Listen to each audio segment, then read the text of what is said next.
Hello everyone, this is Nilesh Kumar Gupta and you are watching NG physics classes. Well, पिछले turn पे मैंने शुरू किया था लॉज ऑफ वेक्टर एडिशन, जिसमें से मैंने आपको बताए थे वेक्टर को ऐड करने के हमारे पास 3 लॉज होते हैं, जिसमें से एक होता है triangle law of vector addition, दूसरा होता है parallelogram law of vector addition और तीसरा होता है polygon law of vector addition. Triangle law of vector addition में आप लोगों को ऑलरेडी समझा चुका हूँ। सीन क्लियर है सभी को? बताना जरा, अगर एक वेक्टर को ऐसे रिप्रेजेंट कर रहा हूं, दूसरे वेक्टर को ऐसे रिप्रेजेंट कर रहा हूं, तो बताओ रिजल्टेंट इसका कैसे रिप्रेजेंट किया जाएगा? ऐसे। और इसको लिखते थे हम लोग resultant vector R vector is equal to A vector plus. सबको क्लियर है? आज मैं पैरेललोग्राम लॉ से रिपीट मारूंगा वापस। वैसे तो मैं पैरेललोग्राम लॉ आपको कल ऑलरेडी समझा चुका था, फिर भी एक बार आज दोबारा बता रहा हूँ। Parallelogram law of vector addition, तो ध्यान से सुनेंगे। पैरेललोग्राम हम सब लोग समझते हैं, क्लियर? ये मैंने यहाँ पर, क्या ये शेप पैरेललोग्राम का है या नहीं है? ये पैरेललोग्राम का शेप है। पैरेललोग्राम में टोटल कितनी साइड होती हैं? 4 साइड्स होती हैं। दिख रही हैं आपको चारों साइड? अच्छी बात है। इसमें ये वाली साइड और ये वाली साइड जो है, these are called adjacent sides. कैसी साइड्स हैं ये? क्योंकि ये साइड और ये साइड यहाँ पर जुड़ी हुई है, इसलिए इसे एडजेसेंट साइड्स बोलते हैं। क्या ये एडजेसेंट साइड्स हैं? क्योंकि ये यहाँ पर कनेक्टेड है। ये भी एडजेसेंट साइड्स है, ये भी एडजेसेंट साइड्स है। सीन क्लियर है ना सभी को? लेकिन क्या ये और ये एडजेसेंट साइड है? ये ऑपोजिट साइड है। ये एडजेसेंट साइड है क्या? कहानी समझ में आ रही है सभी को? कोई दिक्कत? तो एडजेसेंट साइड समझते हैं आप लोग? सभी लोग, अच्छी बात है। तो गौर से देखेंगे, अब हम लोग parallelogram law of vector addition सीखने जा रहे हैं और अप्लाई करने जा रहे हैं। गौर से देखिएगा सभी लोग। जैसे फॉर एग्जाम्पल किसी ने मुझे क्वेश्चन बोला कि जैसे सपोज करिए ये ए वेक्टर है, ठीक है, और ये बी वेक्टर है, ठीक है। इन दोनों को हमें ऐड करना है। कौन से लॉ से? Parallelogram law of vector addition से। करें शुरुआत। तो parallelogram law of vector addition हमसे ये कहता है कि अगर किन्हीं भी दो वेक्टर्स को पैरेललोग्राम की 2 एडजेसेंट साइड से रिप्रेजेंट किया जाए। काय से रिप्रेजेंट किया जाए? 2 एडजेसेंट साइड से रिप्रेजेंट किया जाए। तो देखिए भैया, एक साइड ये हो गई, ऐसे ऐसे ही है ना, ये ए वेक्टर हो गया, बी वेक्टर ऐसे है।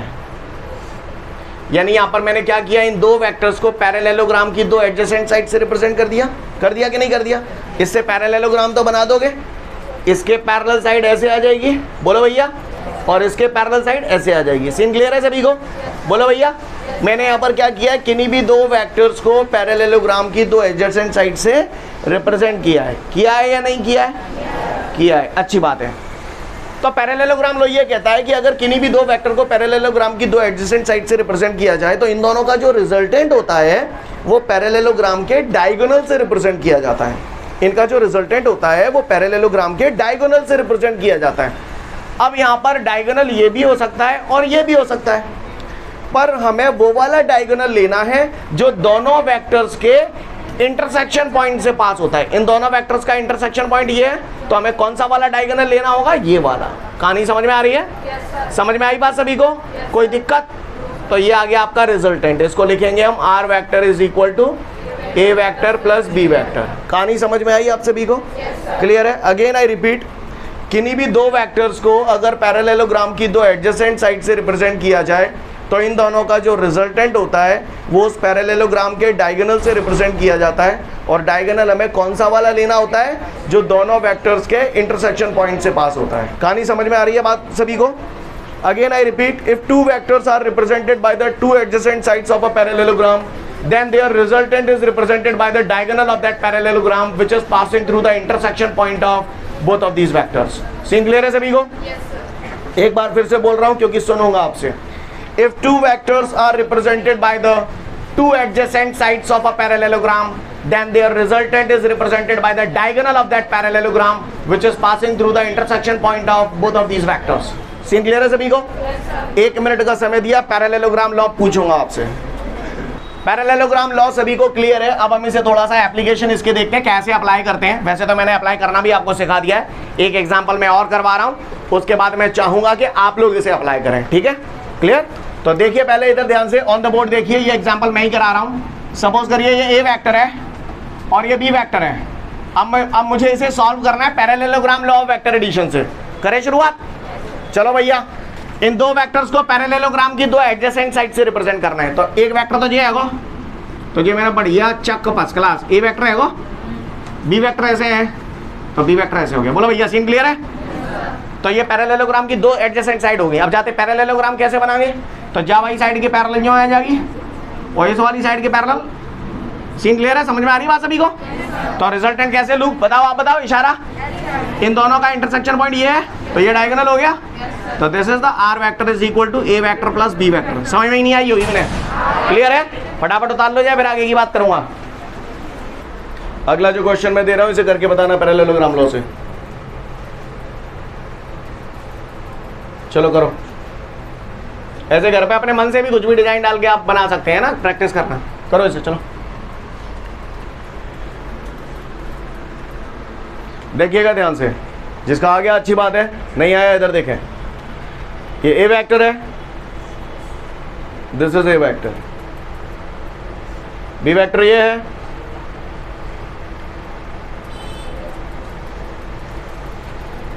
ईमानदारी से सच बोलना, झूठ नहीं बोलना। देखो टीचर से कुछ छुपता नहीं है।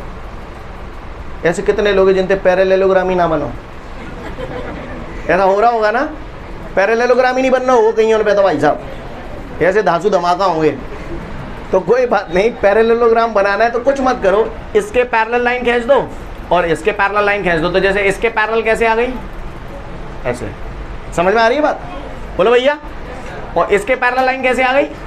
ऐसे। आड़े तिरछे बनने होंगे तुम्हारे, बनने थे ना?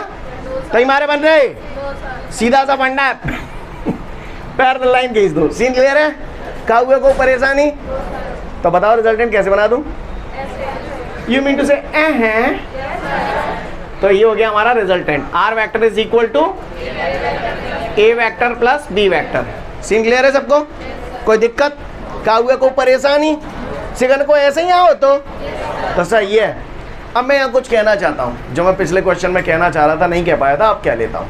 ध्यान से देखिए, पैरेललोग्राम लॉ कोई तोप थोड़ी है, वही ट्राइंगल लॉ है। पूछो कैसे? बस ऐसे ही।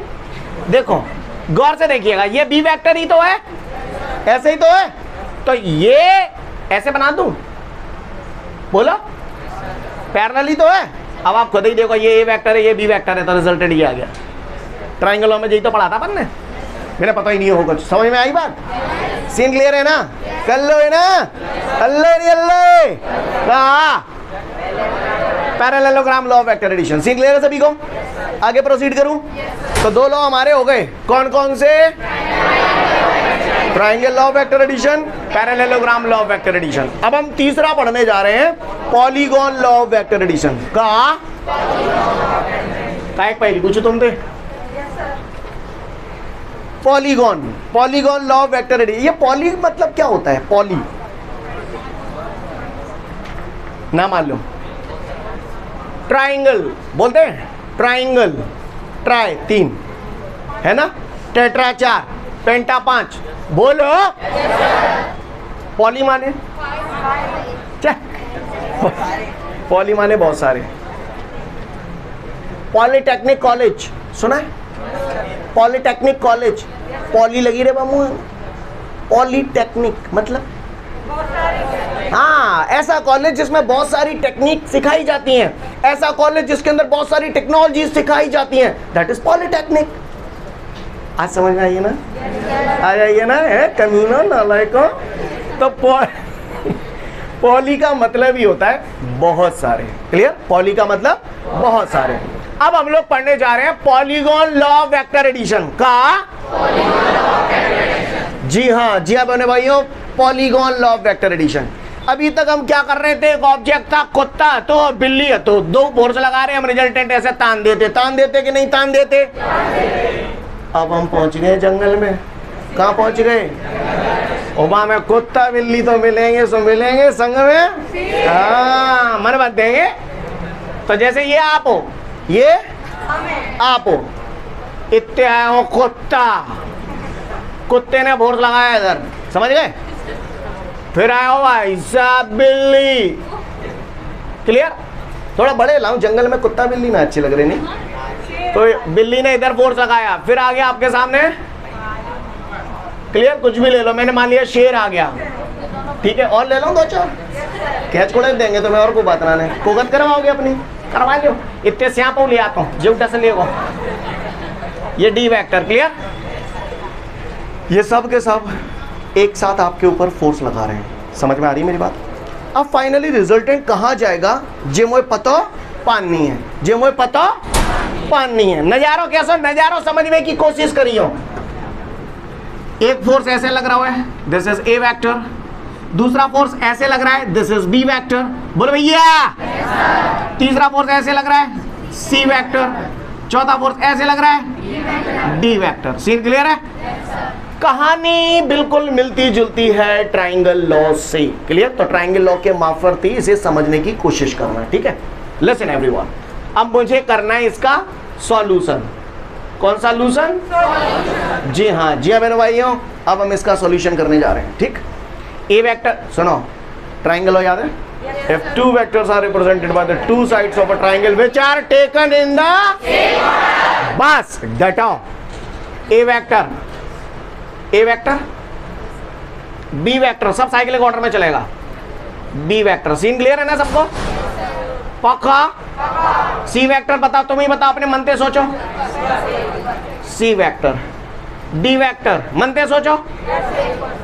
सीन क्लियर है? ओ सॉरी, हाँ कर रहा हूं तो समय लगता है। डी वेक्टर, सीन क्लियर है?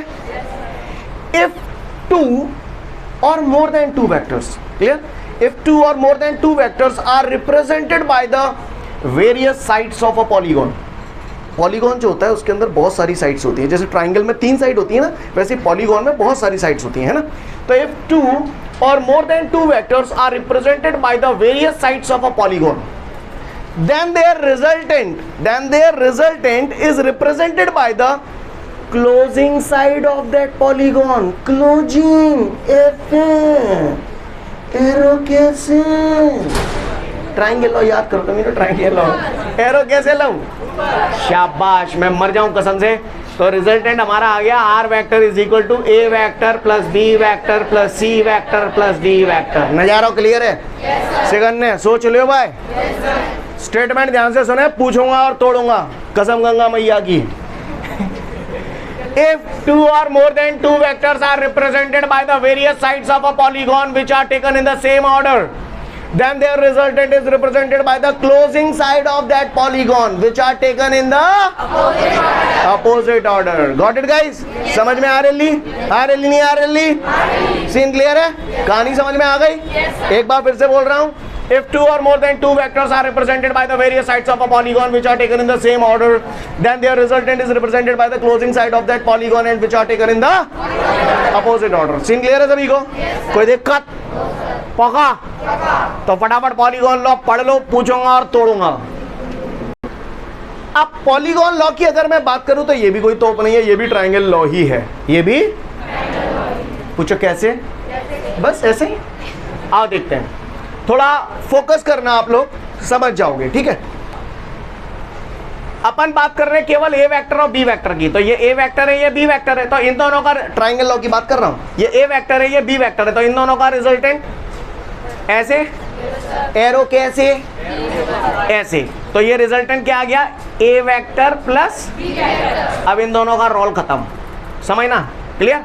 अब आप गौर से देखो, ये ए वेक्टर प्लस बी वेक्टर और ये सी वेक्टर, तो इन दोनों का रिजल्टेंट ऐसे, बोलो क्या हो जाएगा? ये ए vector plus B vector plus, अब इन दोनों का रोल खत्म, अगला रोल तो मैं दिख ही रहा होगा, ये ए प्लस बी प्लस सी और ये डी वेक्टर, तो इसका रिजल्टेंट नहीं है। मेरी बात समझ? तो सब वही है, चीज़ें बस कहने के अंदाज अलग अलग है, मायने वही हैं। समझ में आई मेरी बात? तो मैं उम्मीद करता हूँ कि हम लोगों को ट्राइंगल लॉ, पैरेललोग्राम लॉ और polygon law, vector addition clear है सभी को। किसी को कोई दिक्कत? समझ में आ रही है बात? एक छोटा सा क्वेश्चन पॉलीगॉन लॉ पे बेस्ड दे रहा हूँ, फटाफट मुझे करके बता देना, ठीक है? चलो,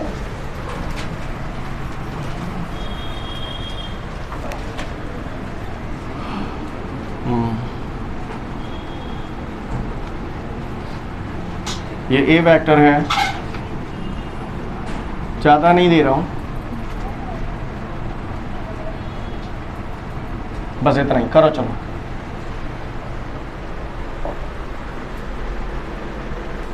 सभी लोग देखेंगे ऑन द बोर्ड। सोल्यूशन आप लोगों ने इसका कर लिया, मुझे भरोसा है आप लोगों पर। आप लोगों के हिसाब से ये मैंने ए वेक्टर बनाया हुआ है, तो आपने ऐसे ए वेक्टर बनाया होगा सबसे पहले, फिर आपने बी वेक्टर ऐसे बनाया होगा, फिर आपने सी वेक्टर लाइक दिस ऐसे बना दिया होगा।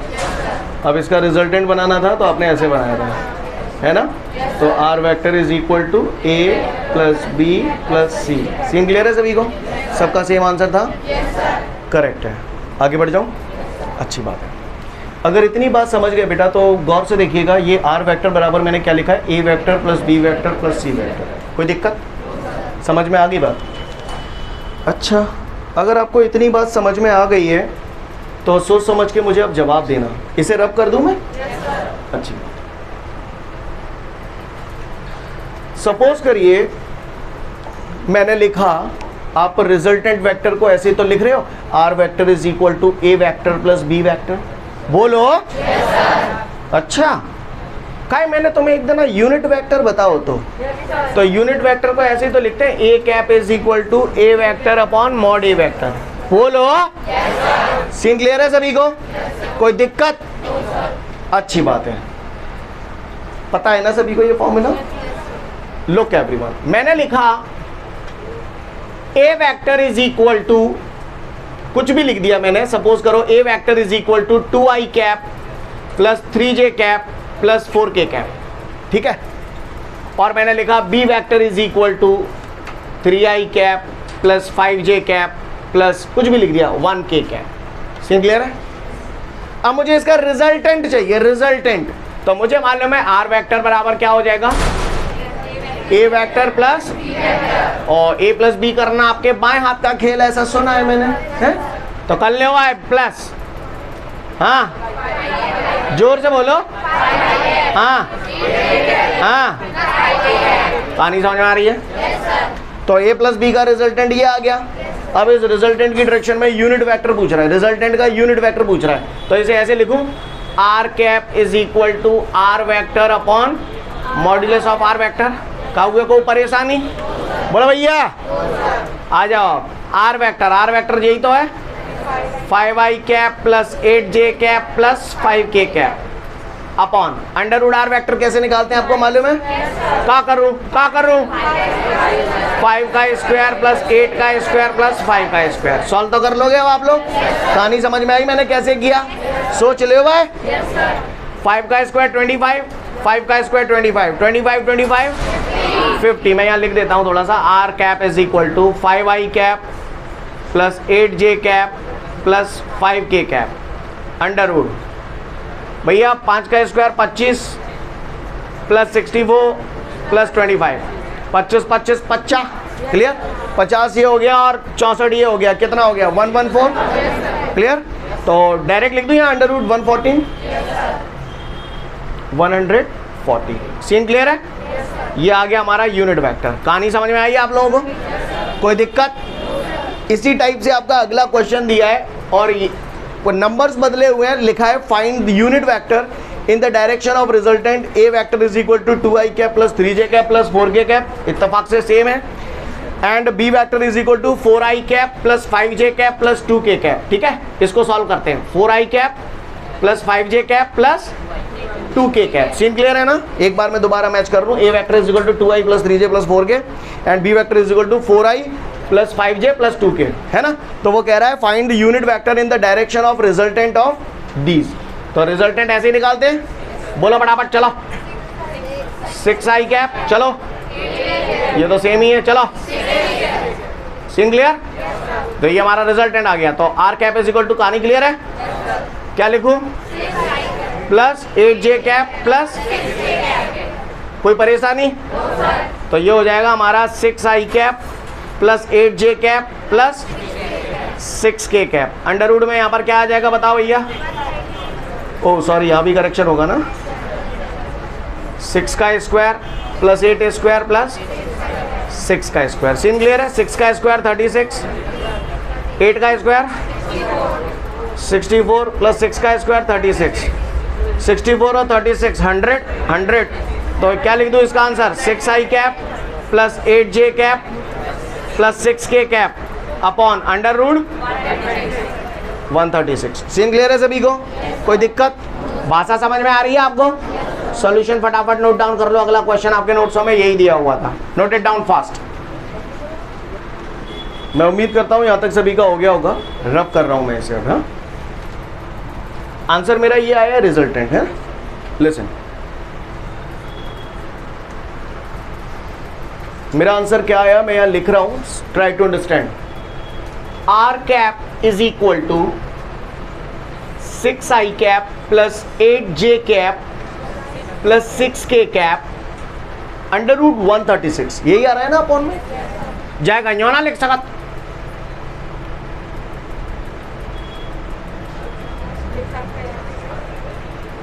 बोलो भैया, कागुआ को परेशानी हो तो बताए ना। ने एक दिन मैंने आपको टाइप्स ऑफ वेक्टर बताए थे, तो उसमें एक यूनिट वेक्टर बताया था। मैंने बोला यूनिट वेक्टर आपको धीरे धीरे करके समझ में आएगा।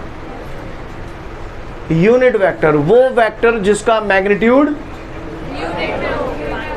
1 होता है, वो वेक्टर जिसका मैग्नीट्यूड 1 होता है उसे यूनिट वेक्टर कहते हैं। आप जितने भी यूनिट वेक्टर होंगे ना कैप के फॉर्म में ऐसे लिखे होंगे, आप उसका मैग्नीट्यूड निकालना, उसका आंसर हमेशा 1 ही आएगा। जैसे मैंने आपको बताया था ना, जैसे मैंने बोला a vector is equal to 2i cap plus 3j cap plus 4k cap, आपको इसका मैग्नीट्यूड निकालना है तो आप ऐसे ही तो निकालते हो, अंडर रूट 2 का स्क्वायर प्लस 3 का स्क्वायर प्लस 4 का स्क्वायर, बोला ऐसे ही तो करते हो। अगर आप इसका भी मैग्नीट्यूड निकालोगे तो क्या आएगा? 1 आएगा। समझ में आ रही है बात? क्या आएगा इसका मैग्नीट्यूड? 1 आएगा। आप जो कर सकते हो इसको, जैसे मैंने इसका मैग्नीट्यूड निकालना है तो देखो, अंडर रूट एक की जगह अपने पास क्या है 6 अपॉन अंडर रूट 136 का स्क्वायर। इसका क्या करोगे 8 अपॉन अंडर रूट 136 का, हाँ कमान। अब कहा जाए सॉल्व करके मैं ही बताऊं, अंडर रूट 6 का स्क्वायर तो 36, ये अपॉन में 136, 8 का स्क्वायर 136, 6 का स्क्वायर 36, एलसीएम 136 आ जाएगा। ऊपर की सारी चीज़ों को जोड़ दोगे तो ये भी 136, तो सॉल्यूशन करके क्या आएगा? 1 ही आएगा। समझ में आ रही बात? इस दुनिया में जितने भी यूनिट वेक्टर होते हैं उन यूनिट वेक्टर का मैग्नीट्यूड हमेशा 1 होता है। Clear? The magnitude of unit vector is 1। दूसरा मैंने आपको बताया था यूनिट वेक्टर का यूज हमेशा हम लोग जो करते हैं वो डायरेक्शन को इंडिकेट करने के लिए करते हैं। तो आपने देखा था आई कैप एक्स एक्सेस की डायरेक्शन को इंडिकेट करता था, जे कैप वाई एक्सेस की, के कैप जेड एक्सेस। सब क्लियर है ना? ये सब पढ़ा चुका हूं मैं ऑलरेडी। और सुने, जब मैंने वहां पर ये फॉर्मूला लिखा था, अगर आपको याद हो, a cap is equal to A vector upon mod a vector, याद है आपको? A cap is equal to A vector upon mod a vector. Clear? आपने मुझसे पूछा था, मैंने ही बोला होगा आपसे कि भैया ये फॉर्मूला मैं समय आने पे बताऊंगा कि आया कैसे। क्लियर? तो आज मैं बता रहा हूं ये आया कैसे। क्या बता रहा हूं? आया कैसे। यूनिट वेक्टर का इस्तेमाल डायरेक्शन को रिप्रेजेंट करने के लिए किया जाता है? और किसी भी वेक्टर क्वांटिटी को, किसी भी वेक्टर क्वांटिटी का अगर मुझे मैग्नीट्यूड दिखाना होता है तो मैं उसे काय में बंद कर देता हूं? मॉड्यूलस के अंदर। बताया था ना, मॉड्यूलस के अंदर। मॉड्यूलस के अंदर कोई चीज रखी हुई है तो मैं काय की बात कर रहा हूं? किसी की चांद के ऊपर कैप लगा दूं तो मैं काय की बात कर रहा हूं? डायरेक्शन की बात कर रहा हूं। यूनिट वेक्टर है वो। क्या सर रहा हूं? यूनिट वेक्टर का इस्तेमाल काय को रिप्रेजेंट करने के लिए किया जाता है? ये वेक्टर क्वांटिटी क्या होती है? वो क्वांटिटी वेक्टर क्वांटिटी कहलाती है जिसमें मैग्नीट्यूड हो। तो आ जाओ जरा, ये मैंने यहां पर लिखा है ए वेक्टर, यानी मैं वेक्टर क्वांटिटी की बात कर रहा हूं। तो वेक्टर क्वांटिटी मुझे कब मिलेगी? जब मेरे पास क्या हो? मैग्नीट्यूड हो, डायरेक्शन हो। तो जाके डायरेक्शन को ऐसे लिख देंगे, मैग्नीट्यूड को ऐसे लिख देंगे। बोला भैया, तभी तो वेक्टर क्वांटिटी बनेगी। वेक्टर क्वांटिटी में क्या क्या होता है? मैग्नीट्यूड और डायरेक्शन। तो बस जाए नीचे ले आया हूं, जो बनेगा फॉर्मूला। नहीं, यही बात समझ में, कहानी समझ में आ रही है मेरी बात? क्लियर? और बाकी का बहुत ज़्यादा डेप्थ में आप लोग मैथमेटिक्स में पढ़ेंगे। गलती से अगर 12th में आ गए तो वहाँ पे आपको बताया जाएगा मैथमेटिक्स में। क्लियर? शायद हो सकता है नए सिलेबस में 11th में भी वेक्टर आ गया हो थोड़ा बहुत, वैसे ये मैथमेटिक्स का पार्ट है। क्लियर है? बात समझ में आ रही है? तो क्या मैं उम्मीद करूँ कि यहाँ तक हम लोग सारी बातें समझ गए? अब आगे मैं बताने जा रहा हूँ, इंपॉर्टेंट क्वेश्चन है, एग्जाम में आ जाता है काफ़ी, है ना? तो गौर से देखेंगे। वो बोल रहा है define parallelogram law of vector addition. तो पढ़ चुका हूँ मैं। If two vectors are represented by the two adjacent sides of a parallelogram, then their resultant is represented by the diagonal of that parallelogram, which is passing through the intersection point of both of these vectors. ठीक है? ये तो मैंने पढ़ लिया। अब वो कह रहा है on the basis of parallelogram law of vector addition का on the basis of parallelogram law of vector addition prove that r बराबर under root a square plus B square plus 2ab cos theta. ये prove करने के लिए कह रहा हूं पट्टा, क्लियर? तो करें प्रूफ, चलो आप प्रूव करते हैं, जाए प्रूव करते हैं। रेडी पे रेडी है? 100% अटेंशन अगर आप बोर्ड पे देंगे तो आपको समझ में आएगा, वरना बम पर हिट जाएगा। क्लियर? आ जा, आओ प्रूव कराऊं तुम्हें। सभी लोग ध्यान से देखिएगा, किन्हीं भी दो वेक्टर्स को पैरेललोग्राम की दो एडजेसेंट साइड से रिप्रेजेंट कर रहा हूं। ये ए वेक्टर हो गया, ये बी वेक्टर हो गया नहीं हो गया? मैंने मान लिया इन दोनों वेक्टर्स के बीच का जो एंगल है दैट इज थीटा। कितना है? थीटा। क्लियर? अच्छी बात है। अब चूंकि parallelogram law of vector addition लगाना है तो पैरेललोग्राम बनाना पड़ेगा। तो बताओ, जाके पैरेलल साइड ऐसे आ जाएगी, आई जाएगी नहीं आई जाएगी? जाके पैरेलल ऐसे आ जाएगी। बोलो भैया, सीन क्लियर है? का हुआ को परेशानी कोई तो बताए, रिजल्टेंट कैसे बनाओ? यू मीन टू से है, इसको आप लोग रिजल्टेंट बोलते हो? ठीक है, बोलवे करो। तो ये रिजल्टेंट आ गया। ओके, अच्छी बात। मैंने इस पैरेललोग्राम को बढ़िया सुंदर सा नाम दे दिया PQRS। सीन क्लियर है? कोई दिक्कत? अच्छी बात है। मैंने साइड PQ को थोड़ा सा आगे बढ़ाया, टेढ़ा सा है होने के लिए, और पॉइंट R से इस बढ़ी हुई साइड पे एक परपेंडिकुलर ड्रॉ किया। क्लियर? और इसको मैंने नाम दे दिया M। परपेंडिकुलर है, 90 डिग्री का एंगल होगा नहीं होगा? नज़ारा क्लियर है सभी को? सब लोग प्रॉपर देख पा रहे हैं? अच्छी बात है कोई माइका लाल जो मुझे ये बता दे ये कितना एंगल होगा? कौन सा कह रहा हो? थीटा। कौन सा कह रहा हो? थीटा। क्यों होगा थीटा? करस्पॉन्डिंग एंगल है। ये बात हम लोग जानते हैं कि ये एंगल थीटा है तो ये भी थीटा ही होता है, करस्पॉन्डिंग एंगल है। इधर देखिए, ये साइड, ये वाली कहाँ, जे वाली लाइन अगर थीटा बना रही है तो जे वाली लाइन भी थीटा ही बनाएगी ना? नहीं बनाएगी। क्लियर है? ये बी वेक्टर है और इसके पैरेलल ये है, तो ये भी बी वेक्टर है नहीं है? है ना? चलो अच्छी बात है, आगे बढ़ते हैं। अगर ये बात आपको समझ में आती है तो गौर से देखेंगे सभी लोग on the board. In triangle PMR, देखो जरा ट्राइंगल PMR को घुर्रा के।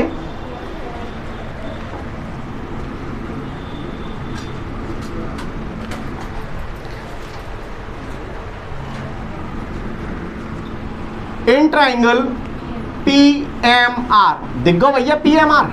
बोलो भैया PMR। क्लियर? दिख गया सभी को? राइट एंगल ट्राइंगल है तो बाय पाइथागोरस थ्योरम, एक वही तो थ्योरम है जो दसवीं में पास समझ में आई है। क्लियर? तो बाय पाइथागोरस थ्योरम हाइपोटेन्यूज का square is equal to perpendicular square plus base square. Hypotenuse कितना है देख के बताओ? PR है ना?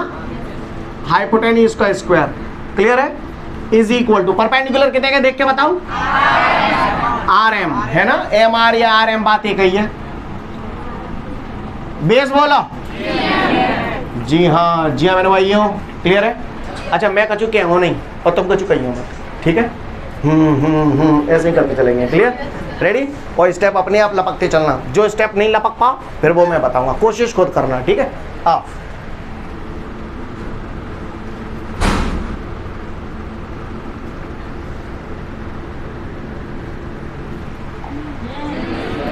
अबे तो ठीक है, समझ में आवा कि वैसे क्लियर? PM को पोस्टमार्टम कर दो मैंने, PQ प्लस Q है। सीन क्लियर है? क्या हुआ को परेशानी? ये तो को बता देते जा, मैं हत्का हो वैसे जा, बताओ तब जानू।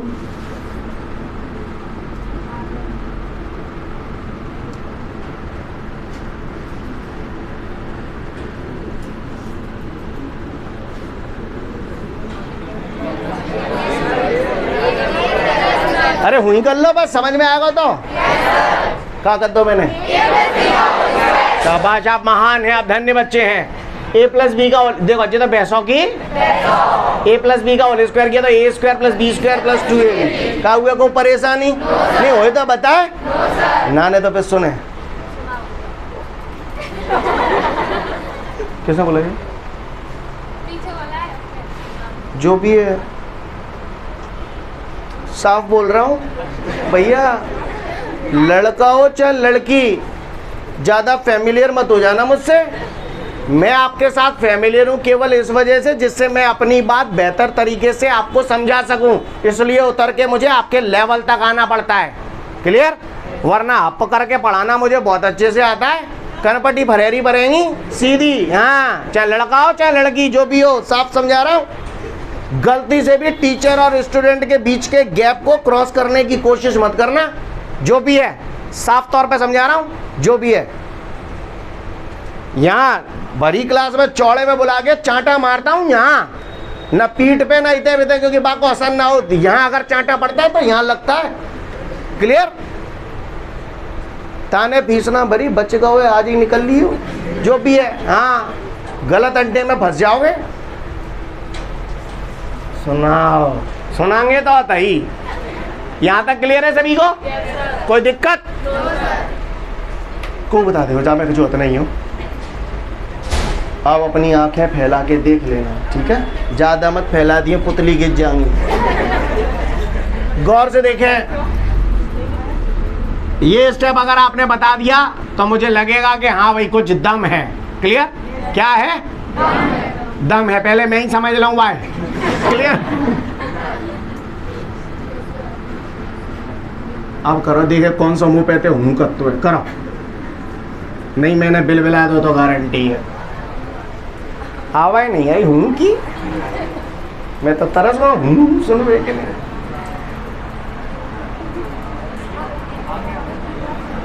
बोल बेबी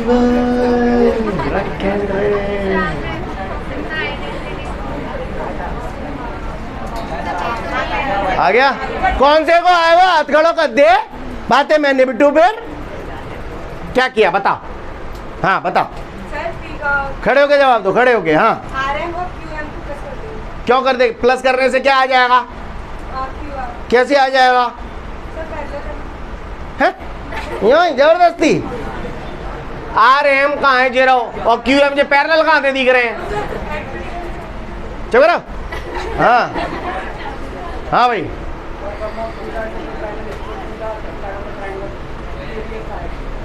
दोबारा बोल।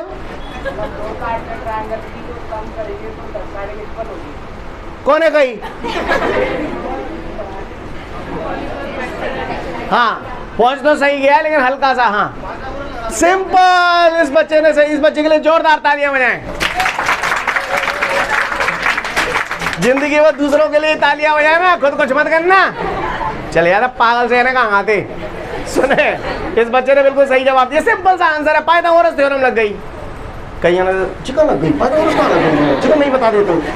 इधर देखो, सब लोग ध्यान से देखेंगे।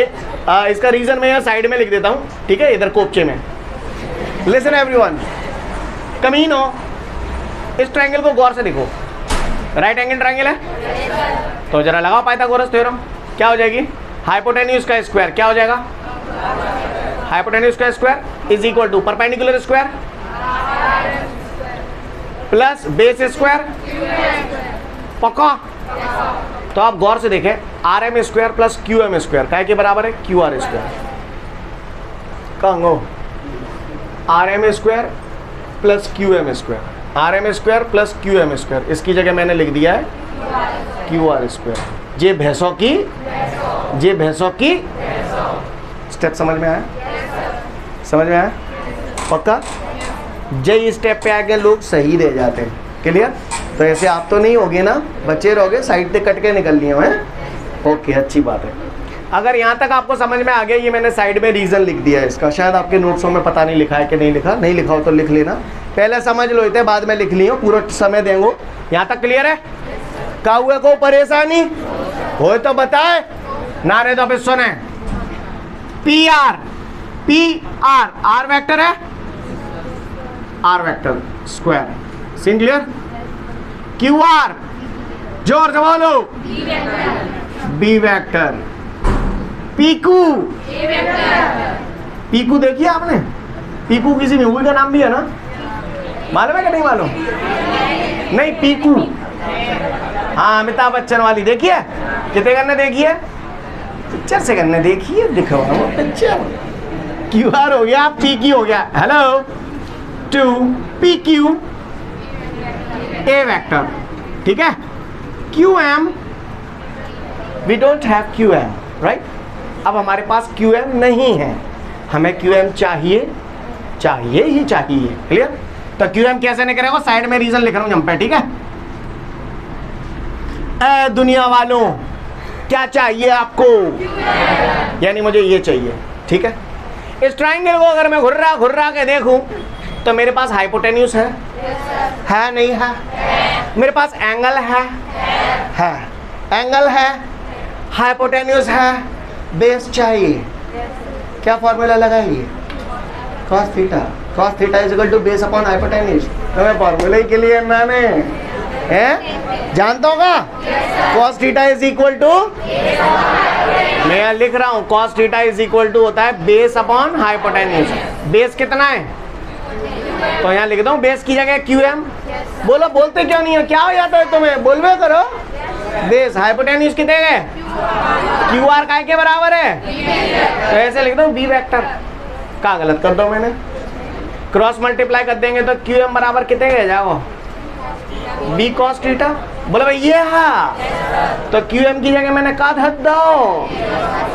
सीन क्लियर है, काहुए को परेशानी ऐसे लिख दो तो भी चलेगा, या आप सिंपल इसे ऐसे लिखना चाहे तो ऐसे भी लिख सकते हैं। वेक्टर मैंने उड़ा दिया, R square is equal to पहले A square B square plus 2AB cos theta. सुना है स्क्वायर हटाते हैं तो कुछ आ जाता है, रूट आ जाता है, तो R बराबर हो गया under root A square plus B square plus 2AB cos theta. Scene clear है, कोई दिक्कत, अच्छी बात है, ये बात समझ में आ गई। अब लिसन एवरीवन, लिसन, ध्यान से सुनिएगा। एग्जाम में इससे ज़्यादा औकात नहीं है पूछने की, न पूछेगा, क्लियर।